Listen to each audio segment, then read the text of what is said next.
Welcome to today's webinar. My name is Russ Round, and I'm the Director of Marketing at Osteogenics. Before we get started, let me address how we'll be interacting today. From a technical perspective, we can't hear or see you, but we'd love to hear from you and be able to answer any questions that you may have. There's a Q&A button on the right-hand side of your screen where you can type your questions at any time, and we'll try to get them answered during the webinar. At the end of the webinar, you will receive an email with a feedback survey. Once you complete that survey, an email will be sent to you with your CE certificate. Now, I have the pleasure of introducing tonight's speaker, Dr. Jim Grisdale. Dr. Grisdale is a board-certified specialist in periodontics and prosthodontics with a part-time private practice in Vancouver, British Columbia. Dr. Grisdale received his undergraduate and graduate degrees from the McGill University, as well as his postgraduate degree in restorative dentistry and prosthodontics. He then went on to the University of British Columbia, where he received another postgraduate degree in periodontics. Dr. Grisdale was formerly a full-time faculty member in the graduate periodontal residency program at Loma Linda School of Dentistry and is currently an invited lecturer there. Dr. Grisdale lectures extensively in the United States, Canada, and has lectured in Southeast Asia and Europe. He's a mentor for periodontic and implant study clubs. Dr. Grisdale has published in the area of treatment for dentin sensitivity, implants, bone regeneration, and soft tissue periodontal adhesives. He's an active participant in clinical research and the study of contemporary periodontal products. He's a member of several professional societies. With that, I'll turn it over to Dr. Grisdale. Dr. Grisdale, I want to thank you for being here. It's an honor to have you, and thank you for spending the evening with us. Turn it over to you. Thank you very much, Russ, for that very kind introduction, and certainly a thank you to Osteogenics for this opportunity to present this webinar. A warm welcome to everybody who's attending our webinar tonight, and my objective primarily is to review the more salient features of predictable socket preservation and guided bone regeneration, and to look at what the rationale is in conjunction with the main features of predictable socket preservation and how to do this in a manner that's going to give you a very predictable outcome. So I think the first area that we need to address is what happens following removal of a tooth or tooth extraction. So I think this is the first thing we need to look at and decide what are the features of tooth extraction that's going to make a difference in terms of how we proceed from this point. So we know that resorption of the buccal plate or the facial plate of bone is observed on a very regular basis, and we've known that for some time. And this is a prime example that we see right now, clinical example of what happens when we don't do socket preservation or ridge augmentation in the area of the extraction. So according to Schropp in 2013 and his co-workers, we see a reduction of the facial plate of approximately 2/3 within a very short period of time, actually around 3 months is what their findings were. And in addition to that, we see that the alveolar ridge, specifically the width of the alveolar ridge or the horizontal bone loss, is reduced by up to 50%. And this study done by Dr. Hamley Wang and his co-workers out of University of Michigan demonstrated and concluded that approximately 80% of anterior teeth and 40% of premolars as well actually exhibited a very thin facial bone wall of less than 1 millimeter. But more than that, nearly 30% of these sites had a bone wall thinner than 0.5 millimeters. So this becomes very significant, understanding, of course, that when we extract a tooth, we completely disrupt the bundle bone on the inner aspect of the socket, and therefore this situation where we have these very thin walls is going to be even more predisposed to resorption. We also know that the number of walls that are delineating the defect significantly impact what our treatment plan is going to be, and also what the extent of treatment is going to be involved or required in order to restore this site in preparation for whatever our planned restorative procedure is. Smaller defects that border on still existing adjacent teeth, if we have that, either one or more adjacent tooth or a ridge area, that is significant on either side of that defect, we call those defects smaller or within the contour. And what's important to recognize is that these particular types of defects will actually require less stabilization of the bone substitute material or the grafting material that we elect to choose, that we will be discussing in detail. On the other hand, when we have more extensive bony defects, so these are a combination quite often of a extraction socket in conjunction with a significant defect, maybe a dentulous area beside that socket as well, these are going to specifically require more extensive stabilization of the bone substitute material. So in other words, we're going to require to use a membrane, and in addition to using the membrane, we need to stabilize that using either bone tacks, bone screws, or we can use sutures as well. We know from Carlson and Persson that most of the bone loss that occurs following extraction occurs within the first 6 to 24 months, so the first 6 to up to 2 years. We also know from human reentry studies that have been done that we see significantly more horizontal bone loss than we do vertical bone loss. So horizontal bone loss we see in the range of 29% up to 63%. Vertical bone loss, according to the reentry studies, was about 11 to 22%. And this is after 6 months following tooth extraction. So again, this is underscoring how quickly this resorptive pattern occurs. Rapid reductions in the first 3 to 6 months is generally followed by a gradual reduction in the dimensions thereafter. In other words, what we're saying is that it doesn't stop. It's a continuous process, albeit at a much slower rate. So, socket healing, do we graft or do we not graft? And what are the pros and the cons of each? So when we look at a situation where no graft is placed, which of course has been done for decades and decades and decades until more recently, we see the following factors.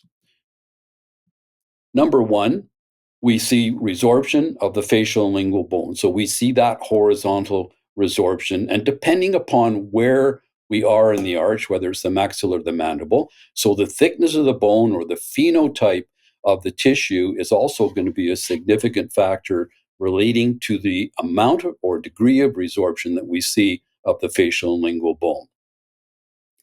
Another factor is going to be, of course, the vertical resorption of the alveolar crest. So how much of that do we see on the facial versus on the lingual? Do we see more on the facial than the lingual? Is it coupled with a defect in that area as well that makes it more difficult or more challenging subsequently to place our restorative material or restorative treatment plan? Complete bone regeneration is prevented because what happens following the extraction when we don't place a graft is we get an ingress of soft tissue. So the very opportunistic epithelial cells will grow down very, very quickly into the socket.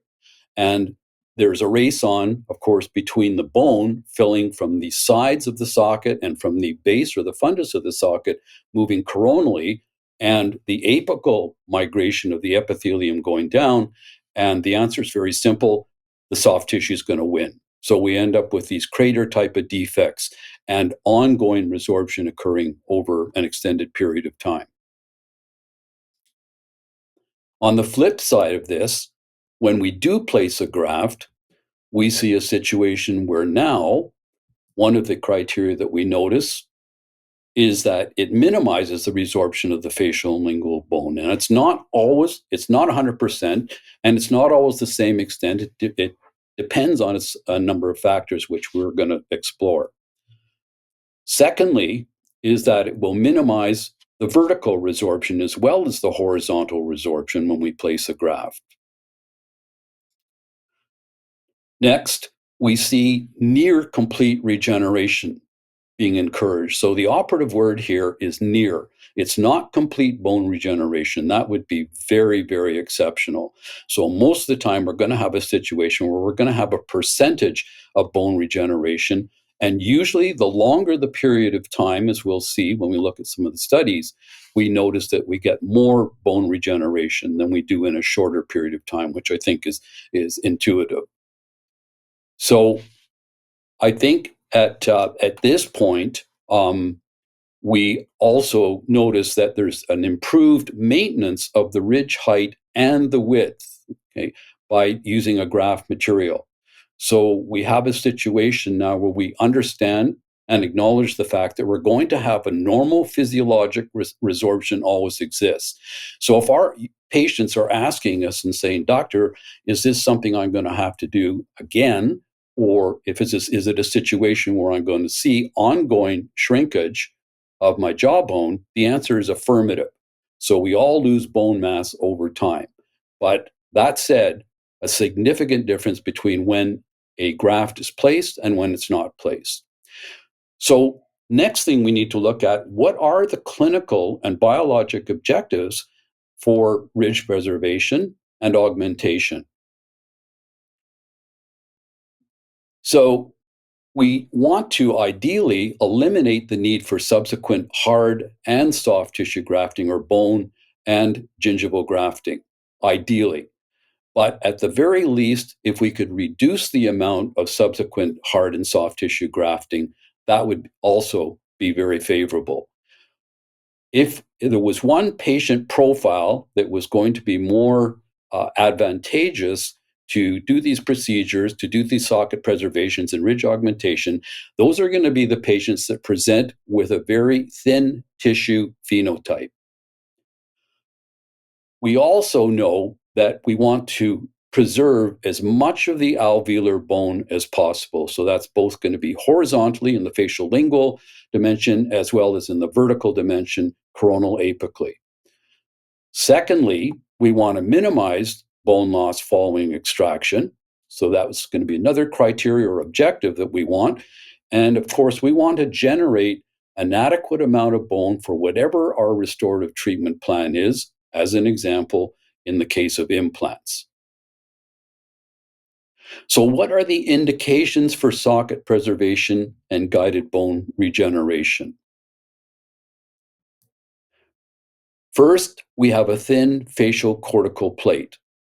This is a good example of this particular clinical case where you can see that the tooth is bound on either side by teeth, going back to one of the earlier slides, and you can see that this is more of a contained type of defect. So the predictability of doing a grafting procedure in this particular site is going to be much higher than it would be in a case where we do not have the teeth present. There can be defects in the socket wall as well. So we can have a dehiscence. That dehiscence could be very minor in the coronal aspect of the socket, extending all the way down to the apex in more extreme examples. We can also have fenestrations, or otherwise known as windows, in that bone. And these are going to complicate our procedure and certainly indicate the use of a membrane. In preparation for prosthetic treatment. So whatever we decide to do, everything ranging from an implant to a fixed prosthesis, fixed bridge, or a removable prosthesis as well. So what is the prosthetic treatment plan? Well, first of all, if our plan is to place an implant, which is something that we're doing much more nowadays, as we all know, as a restorative treatment option for our patients, this is going to be a situation now where we plan the treatment restoratively. So it's no longer a matter of placing the implant where the most bone is present. We now have the ability to preserve the ridge, to augment bone that is previously resorbed. So planning for our implant is going to be, again, restoratively driven. So this being an example where we use the crown and then we plan it down, and then the responsibility of the surgeon at this point is to provide enough of a foundation in order to predictably place that implant and to have as close as possible an ideal restoration for our patients. Secondly, we may look at doing a fixed bridge. So for those patients who, for whatever reason, cannot have an implant or don't want an implant, we look at the fixed bridge. And the same concept comes by in terms of looking at it restoratively first, deciding what type of implant we want. And in most cases, if we're in the aesthetic or prosthetic, aesthetic zone or cosmetic zone of the mouth, we would like to have an ovate type pontic. So then part of this is going to be done by using hard tissue and then the soft tissue on top that is supported by the hard tissue, and starting to work the tissue to a point that we create an emergence profile, giving us the most ideal result. The next type of restoration that we might be considering, depending upon the profile of our practice, is going to be a removable type of prosthesis. So in case of a partial denture, removable partial denture, or a complete denture. And we know that if we can preserve the bone in these edentulous areas, they will give much superior support to these removable type of prostheses, whether they're tooth-borne prostheses, removable prostheses, or whether they're complete dentures. So it's going to be a benefit no matter what restorative treatment plan we have in mind and that we have discussed with our patients. So we have socket preservation in an intact socket and a non-intact socket. So when we look at socket preservation in the intact socket, we look at specific criteria. The first of these is that in a situation where we have 5 walls, so those 5 walls consist of the buccal, lingual, mesial, distal, and the base or fundus of the socket. And we have a situation where we have normal to a thicker phenotype. So this is going to be a more ideal situation. So number one is we're going to have an improved blood supply. We have lots of walls, we have lots of bone, that we can have the marrow blood coming into the site with all the growth factors. So it's going to be a much more ideal situation than the opposite. Another factor or feature of this is that we have better space maintenance. The more walls we have of bone, it makes sense, it's intuitive, we're going to have more space maintenance, so we don't need to be as concerned with that as we do in a situation where we have an atrophic type of mandible or maxilla or an edentulous area where we've lost a significant amount of bone, and now we need to provide space maintenance, because space maintenance is absolutely critical to the success of our bone grafting procedures when we're trying to augment bone. Another feature of the intact socket or 5-wall socket is that we have a much higher predictability with our bone grafting procedures. So in one sense, regardless of the grafting material that we elect to use for different reasons, and we'll talk about that a little bit later, the predictability for that procedure is going to be much higher with the 5-wall intact socket. We can also have an intact socket that has 5 walls, but very different in the context that it now has a thin phenotype. And now the features become different. Okay? We now have a situation where we have minimal blood supply, because recognizing, as we know, that the blood supply primarily is derived from the cancellous bone, not the cortical bone. So if we do not have we have an absence of cancellous bone, or we don't have enough cancellous bone, we are going to have a compromised blood supply of marrow blood into the area that we're trying to regenerate bone.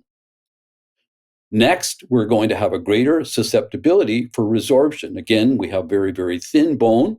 We have the bundle bone layer on the inside. So as soon as that tooth is extracted, we lose that bone very, very quickly, as we already know from the studies.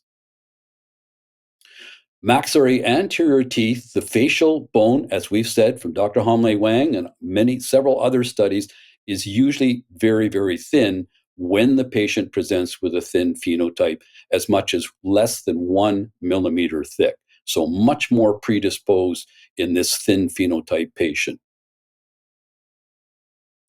So when we look at the non-intact socket, so a different situation, so now we have fewer walls. What are some of the criteria that we look at? The criteria that we need to consider are as follows.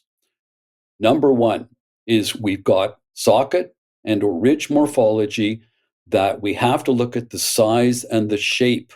Okay? What kind of defect do we have present? How extensive, how significant it is, because that is going to have a bearing on terms of both our choice of graft materials in addition to the type of membrane that we might want to use in that area.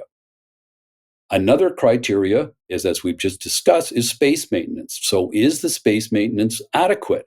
If we're missing a significant amount of that facial bone, we've had resorption of that facial bone, we have a significant dehiscence and or the presence of fenestrations, we will need to account for that by providing adequate space maintenance for the bone cells to grow into that area and to regenerate bone.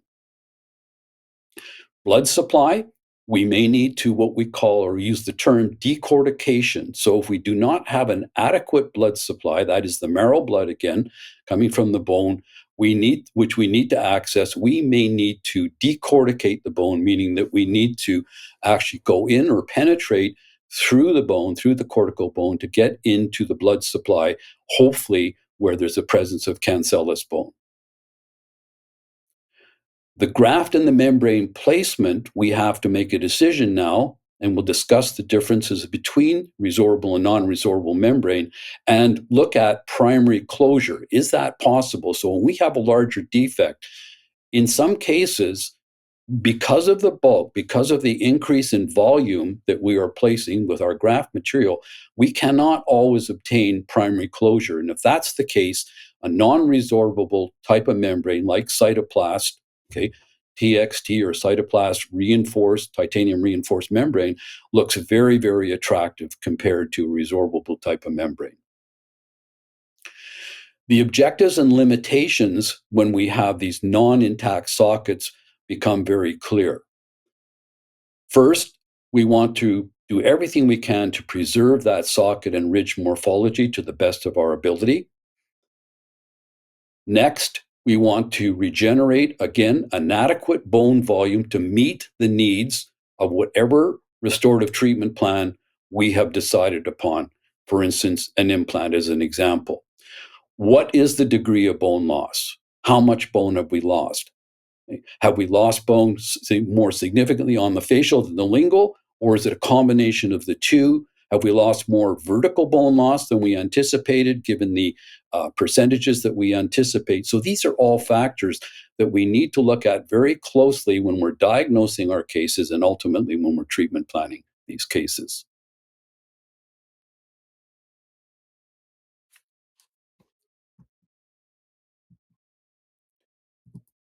Okay, and our next point, and we're frozen again.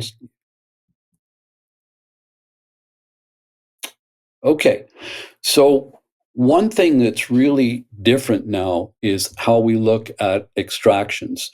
And we have what we call, or has been termed in the literature now, the advanced extraction technique.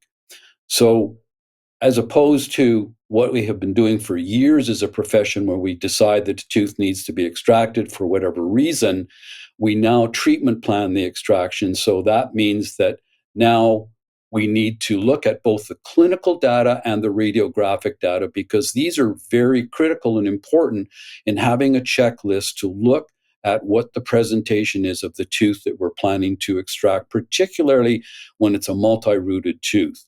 And a good example we see on the right from the radiographic data, we have to decide what surgical approach are we going to take with a tooth like this that has the exaggerated curvature of both the mesial and the distal roots, just as an example.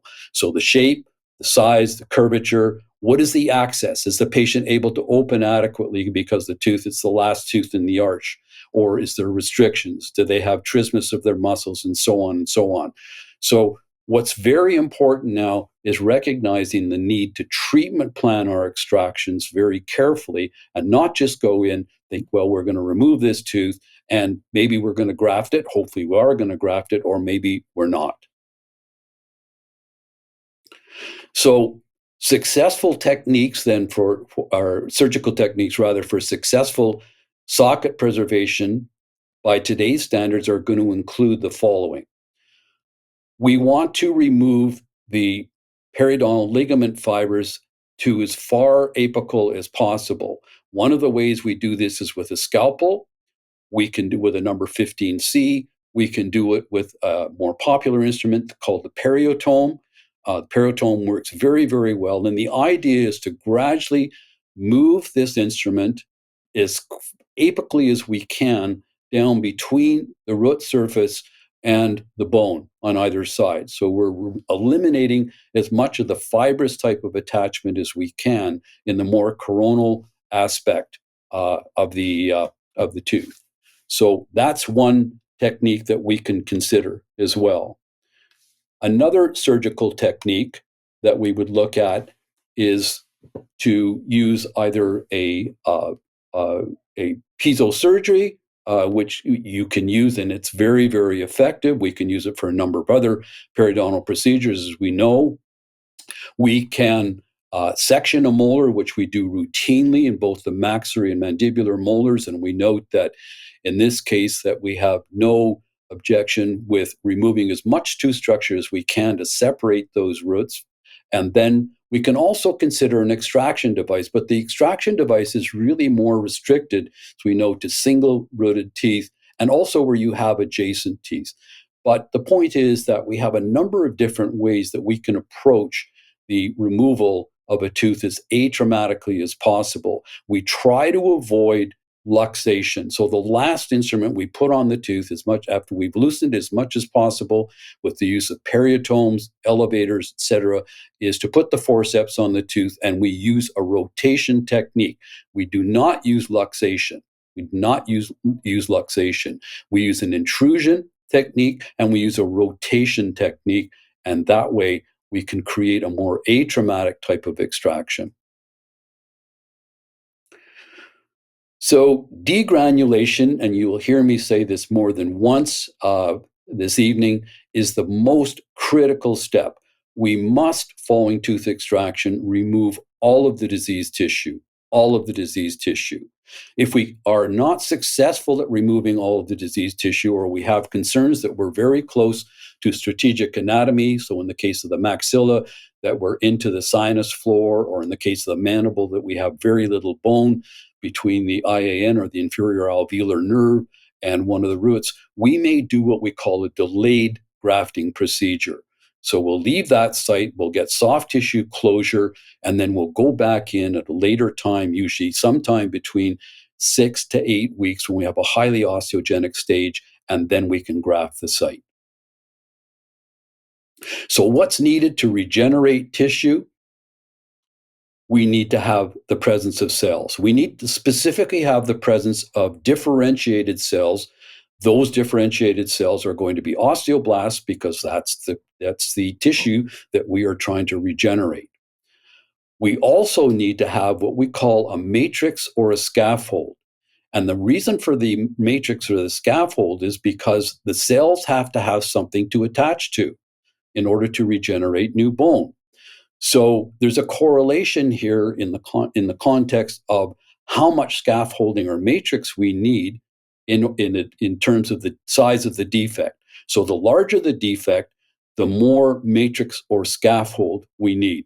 So we may need to add more or use a regenerative type material, a bone graft material specifically, that provides us with more of a matrix than one perhaps that's osteoinductive and provides us with the ability to differentiate cells into osteoblasts. The third thing that we need is signaling molecules. So the signaling molecules are termed bone morphogenetic proteins, or we call them BMPs. And these BMPs are very, very important, contained in demineralized freeze-dried bone allograft, because they have the ability to trigger those undifferentiated or mesenchymal cells into osteoblasts. So those are the three things that we need specifically to regenerate tissue. Then we look at the mechanisms, and we have three mechanisms of action for bone formation. So those three mechanisms include osteogenesis, and osteogenesis is what's happening all the time in our bodies. So basically, we have a balance between osteoclastic and osteoblastic activity. We have bone regeneration by the osteoblastic activity. We have something we call osteoinduction.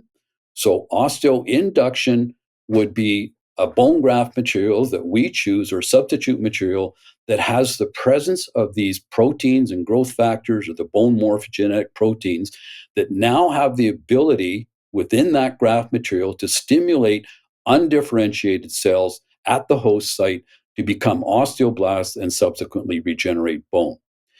The third and final mechanism is called osteoconduction. So the osteoconduction is related to the latter term I use, the matrix or the scaffold, because the bone materials that graft materials that are acting as the scaffold or matrix are providing something, a substrate, for the cells to grow onto and into the spaces of these materials, which are porous. So, what are the options for our bone grafting materials? What do we have? Well, first of all, of course, we have autogenous bone. And autogenous bone, we know that one of the main issues or challenges with it, we cannot procure enough autogenous bone without going to a remote site using a trephine burr or maybe taking a bone block. Now, we do have bone scrapers, and the bone scrapers come in very, very handy because oftentimes what we'll do is we'll actually incorporate some autogenous bone into our graft materials. The next tier of bone graft materials that we have that were very popular and we use often are the allograft materials. So the allograft materials are donor tissue from an accredited bone bank from different humans. These materials grow bone very, very quickly. Our next category down, next tier, is going to be our xenograft materials, which are our bovine or porcine materials, also equine, but primarily bovine and porcine that have been very, very popular. These materials are osteoconductive. So they provide that scaffold and matrix, and that's the reason we will often consider adding xenograft material in situations where we have large sites that we're trying to regenerate bone, oftentimes in conjunction with socket preservation. And the third group is going to be, or fourth group, including autogenous bone, the fourth group is going to be the alloplast or synthetic bones. And these are the as an example, hydroxyapatite. So these bones basically act as more, if I can say, quote unquote, fillers.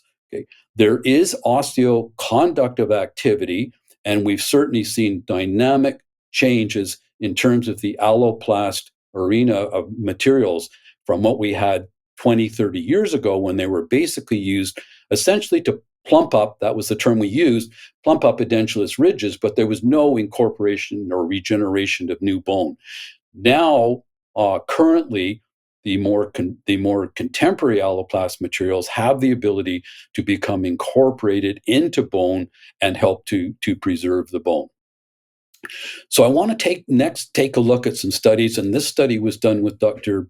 Brian Mealy and the group out of UTSA, or University of Texas, San Antonio, and they took a look at the histological evaluation of wound healing after ridge preservation with cortical cancellous and a combination of cortical cancellous FDBA or freeze-dried bone allograft. So they had 66 patients. They divided them up into 3 groups. And what they noticed in the histological analysis, and this was one of the first times, if not the first histologic evidence that demonstrated that there was really no significant difference in the vital bone formation, interestingly, or dimensional changes among the 50-50, cortical cancellous FDBA, the 100% cortical FDBA, and the 100% cancellous FDBA or freeze-dried bone allograft when it was being used for ridge preservation in non-molar teeth. So in other words, in single-rooted teeth. So very, very interesting and very important information to have in terms of helping us as clinicians in making that choice. What material we're going to use? Is one material more superior to other? Is there a reason we would use one over another? Another study that was run by the same group a couple of years earlier looked at the healing of after tooth extraction with ridge preservation, now using a mineralized versus a combined mineralized, demineralized, freeze-dried bone allograft. So DFDBA. So DFDBA, demineralized bone allograft, has the ability to liberate the BMPs, which in turn can now differentiate mesenchymal cells into osteoblasts. So they basically had the two groups, the combination 70-30 group, 70% mineralized, 30% demineralized, and then they had the cortical FDBA group. And we can see here that there was quite a significant difference. So in their conclusions, they noted that when they compared the cortical mineralized FDBA to the combination 70-30 combination of mineralized and demineralized FDBA in the alveolar ridge preservation following the extraction, again, of single-rooted non-molar teeth, the results indicated that this combination of allograft, as it says, results in increased vital bone formation while providing similar dimensional stability of the alveolar ridge compared to the FDBA alone. So it appears that this combination of the 70-30 is excellent in terms of its ability to regenerate bone. Another study looked at the effect of the alveolar ridge preservation interventions following tooth extractions. And what they noted was that the results of this was a pooled quantitative analysis, and what it revealed was that the alveolar ridge preservation by socket grafting, as compared to tooth extraction with no grafting at all, the horizontal bone resorption, the mean was 2 millimeters. They took a measurement, a vertical measurement in the mid-buccal area and a vertical measurement in the mid-lingual, and they saw that the mean was 1.7 and 1.16 respectively. So further conclusions from this study suggested then that in terms of horizontal ridge resorption, the most favorable outcomes they found were associated with allogenic or allograft type of materials and xenogenic or xenograft types of materials and the use of a membrane. The next study was a randomized clinical evaluation of alveolar ridge preservation following tooth extraction using a deproteinized bovine bone matrix and DFDBA or demineralized freeze-dried bone allograft. What this group noted was that their first finding was essentially that the histological analysis showed statistically significantly more new bone formation for the DFDBA compared to the DBBBM. The residual graft materials were also found to be more significant in the deproteinized bovine bone matrix than it was in the demineralized freeze-dried bone allograft. The second conclusion or finding was that both of the materials have a positive effect on alveolar ridge preservation, but with more new bone formation and less residual graft materials with the DFDBA when compared to the demineralized bovine bone matrix group, so our mineral group. So very interesting. So when we look at clinical usage considerations, we look at the following. First of all, at the end of the day, the choice that we make as clinicians between using a demineralized and a mineralized or a demineralized or mineralized bone graft is still going to be the clinician's choice. Okay? But we have evidence now from the studies which assists us. So we need to take a look next at membranes and barrier membranes and what are the different membranes. So we have resorbable membranes and we have non-resorbable membranes. The resorbable membranes, one of the earlier types of membranes, aside from basic collagen, native collagen, were membranes that were actually synthetic type of membranes. And we ran into a number of problems with these different types of membranes. So they've really kind of fallen out of popularity. And now what we're looking at more is the natural materials. So the natural materials are including the collagen membranes, and collagen membranes, both the non-reinforced type of membranes and the reinforced in the sense that they're cross-linked type of membranes. And the basic difference between the two, as we know, is that the cross-linked membranes, as opposed to the native collagen, have a longer resorption time. So again, we have the synthetic polymers, which have kind of fallen out of favor, part of the reason because of the acid content. And then we have the natural biomaterials, which also include, more contemporarily, is the amnion chorion, and even more contemporary than that is the amnion chorion trophoblast material. So these are human donor placental membranes that will actually drape over your graft material. So they do not have containment. There's no containment. Okay, there's no space maintenance. And then on the other side, we have the non-resorbable membranes. So the non-resorbable membranes include the first generation of expanded PTFE. That's our Gore-Tex membranes. We ran into a number of problems with these, of course, because if they were exposed, they were supposed to be completely covered, primary closure. But when they did become exposed, because of the porosity of these materials, ran into a lot of infections. The next generation that came in were the Teflon-based ones. So the DPTFE, or the dense polytetrafluoroethylene type of membranes, as in the cytoplast DPTFE, is what we're using currently and have been very, very successful. And then we have the titanium mesh, which also regenerates bone very, very effectively, however, is not particularly user-friendly, also very prone to exposure, particularly on the edges because of the roughness. Now, there's new CAD/CAM technology that's available, as I'm sure everybody knows, so we have a new way of actually producing these titanium types of membranes, and they're showing to be more effective. So when we look specifically at the barrier membranes, again, we have the non-resorbable and we have the resorbable. Of the non-resorbable, we have titanium reinforced and we have the textured membranes, or the TXT.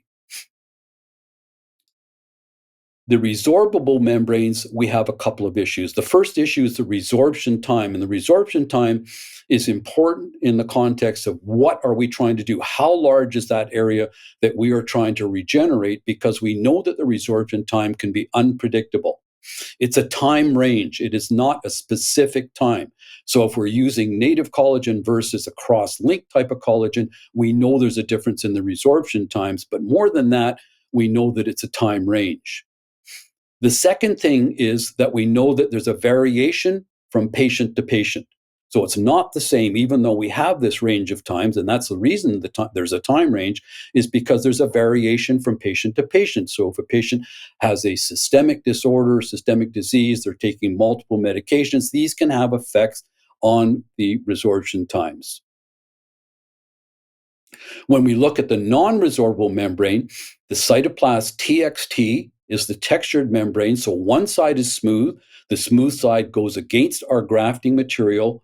The textured side is on the tissue, the soft tissue, or the gingival or soft tissue side.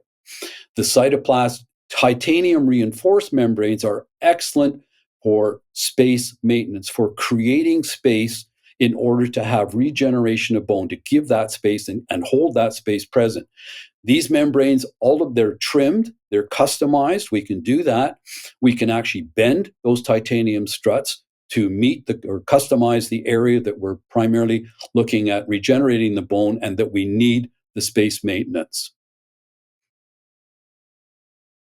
So why and how do we graft? Well, we know why we graft. We know we graft because we see situations where patients are coming in, particularly patients, full denture patients, even partial or removable denture patients, and we don't have a situation that's going to be very amenable to placing a prosthesis. We see all kinds of ridges. We see partially edentulous ridges. We see completely edentulous ridges where we have reverse architecture of the soft tissue because of the amount of atrophy of the jawbone, whether it's the mandible or the maxilla. We see a little less of that, but we still see the same thing as you can see on the lower left, where you have teeth bounding an edentulous area.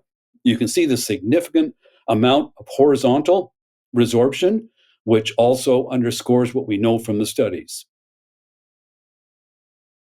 So how do we graft? How do we do socket preservation? What is going to make it as predictable as possible? Well, the first thing is the site preparation, absolutely critical. So degranulation, as I mentioned to you, is absolutely important in order to have an environment that is going to be open to marrow blood coming in, bringing in the growth factors, okay, and stabilizing that area. So degranulation, absolutely critical.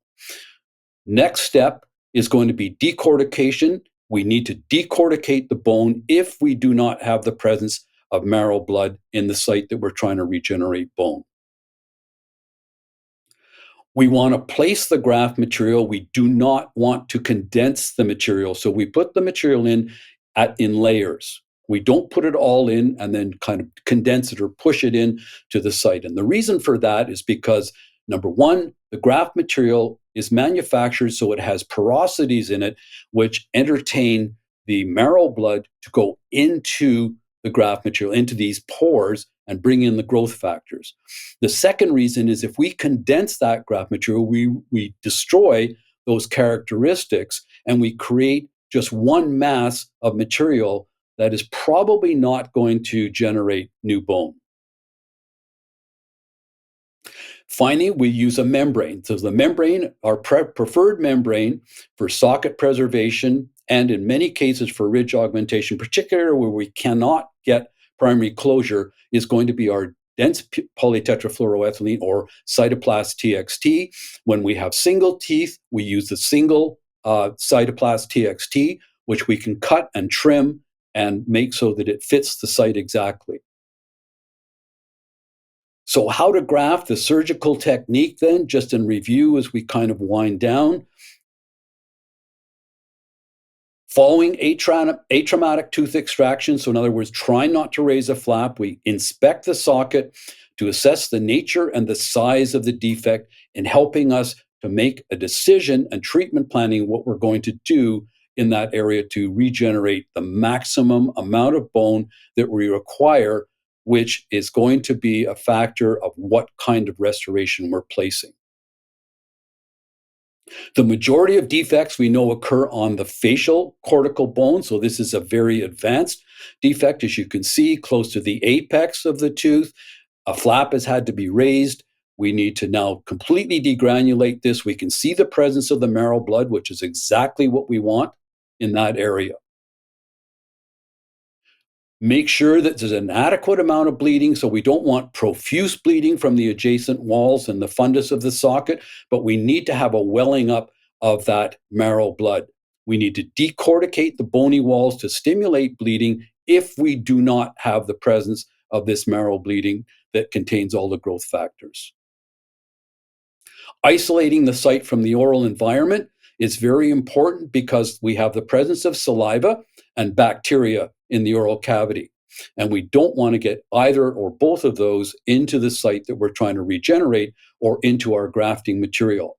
So using dry angles, soft tissue retraction devices, 2x2 gauze, any of the above will assist us in doing that. So any way you can avoid getting either the saliva or enzymes and any bacteria in the area.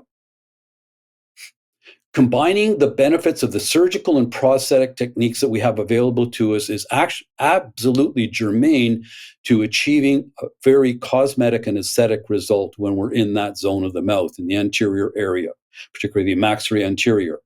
And the rationale is that we use the prosthetics in conjunction with our surgical procedures in order to support the soft tissue. So if we use an implant site as an example, we want to do everything we can to create an emergence profile to give the impression of a natural tooth emerging from the gingival tissue.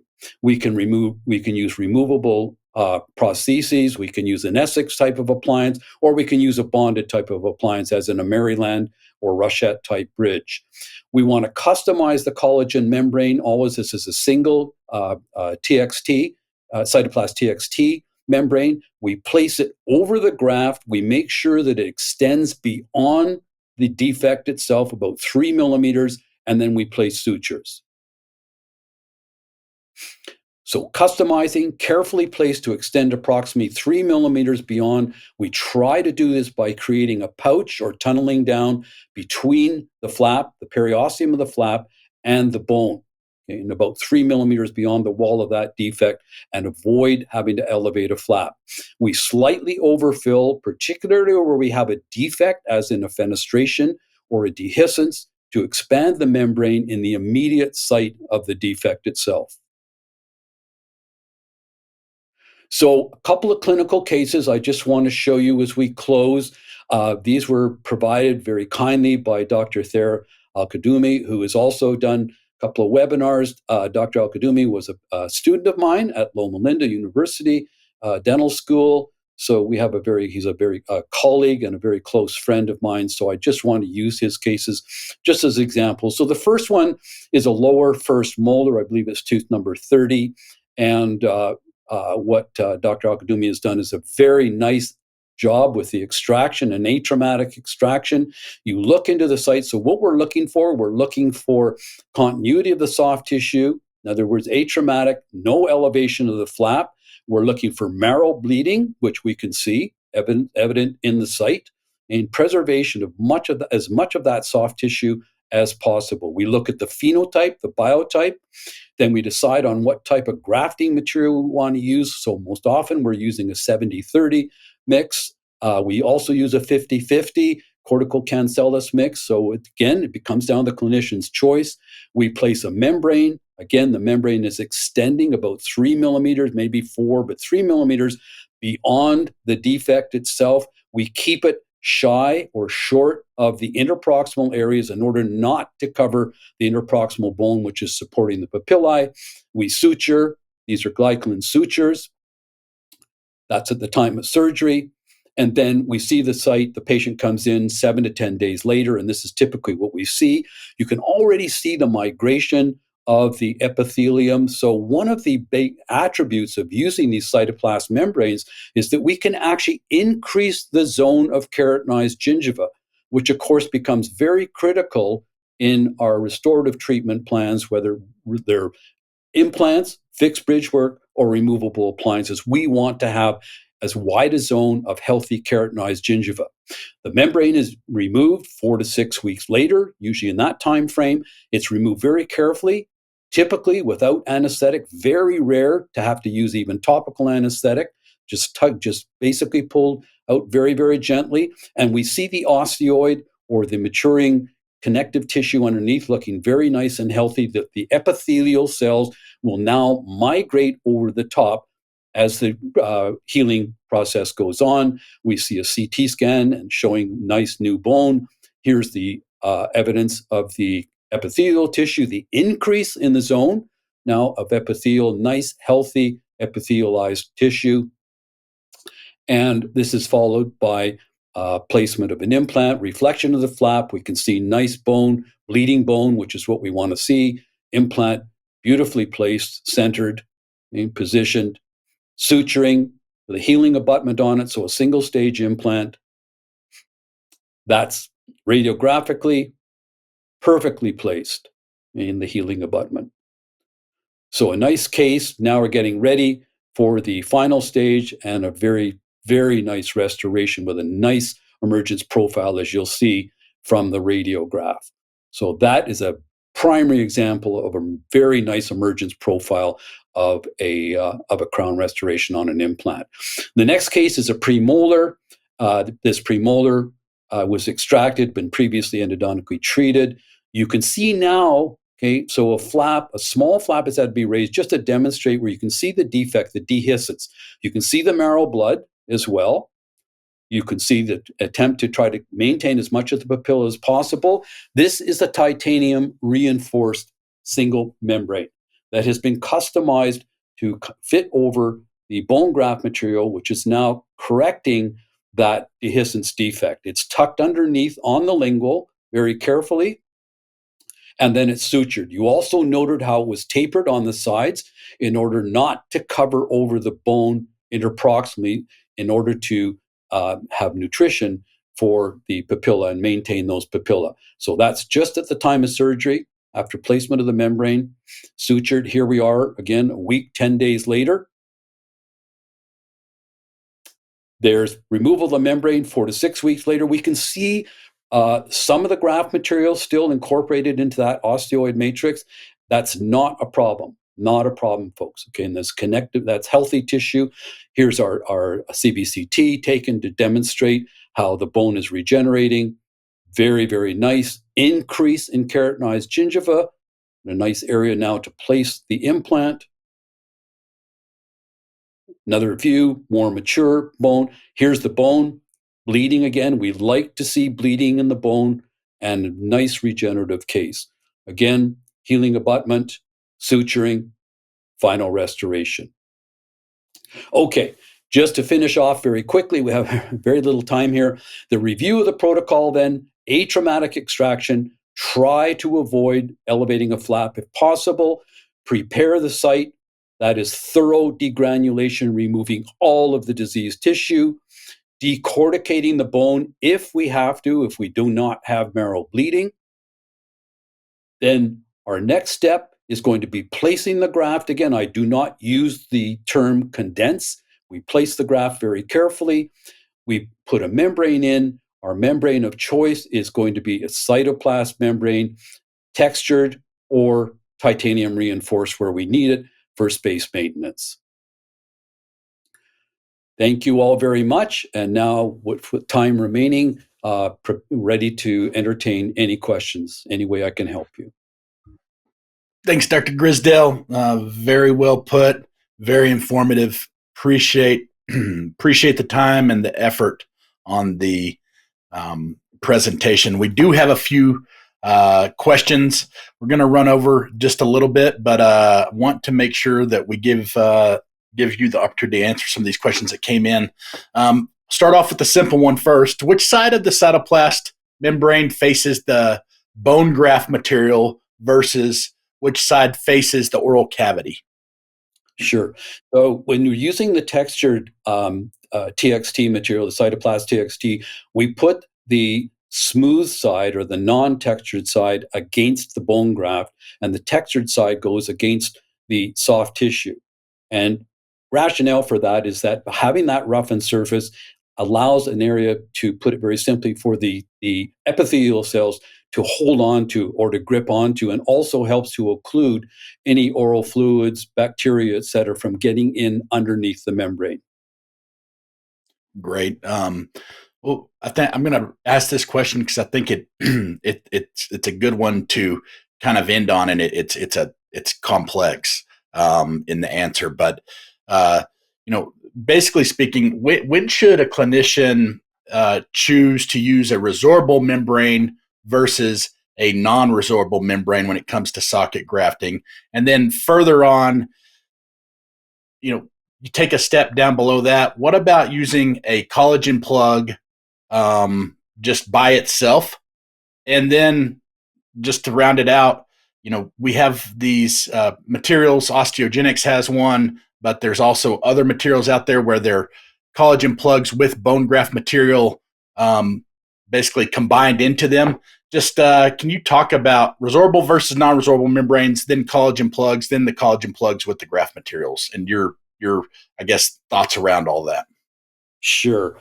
So basically, making the choice between a resorbable membrane and a non-resorbable membrane, my criteria are primarily primary closure or not. So if I can get primary closure and I can get enough advancement of a flap, and primarily this is going to be generally in an area where we're trying to preserve a ridge, or it's a combination of a ridge preservation as well as a socket preservation, then I'm comfortable with using a resorbable type of material, so a collagen-based material. If, on the other hand, and a socket preservation is probably as best an example I can give, I am not able to obtain primary closure because I'm not elevating a flap. In fact, I want to do everything I can to make that site as atraumatic as possible with my extraction procedure. So in those cases, I want to use a non-resorbable, so that's when I use my cytoplast DPTFE. The collagen plugs, if you have a perfect sort of 5-wall defect, okay, and you have a thicker phenotype or biotype, you could certainly entertain the use of a collagen plug.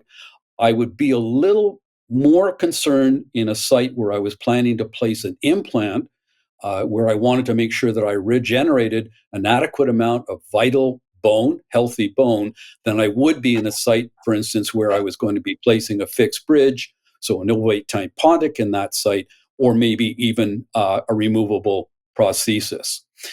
The third part, if I have this correct, was the collagen based with the bone graft material incorporated. So that's kind of going to the next level from the ladder that we just talked about. So if you want to enhance the use of that collagen plug-in, maybe you do not have as thick a phenotype or biotype as you would like to have, then that's going to kind of just add another dimension in a positive sense to the ability to grow bone or regenerate bone in that defect. So that's kind of how I categorize them. And again, it may be a situation where the phenotype is more of a normal phenotype. I would not consider it in a thin phenotype type of situation. That is, I'm talking about the collagen sponge or collagen material. But certainly in a more normal phenotype, that might be a consideration. And again, not ideally in where you want to place an implant. Understood. Well, we will end it on that note. Thank you again, Dr. Grisdale. Very informative. Appreciate you spending the evening with us. For the audience, just want to remind you that you will be getting an email here in the next 10 to 15 minutes with a survey, and we want your feedback.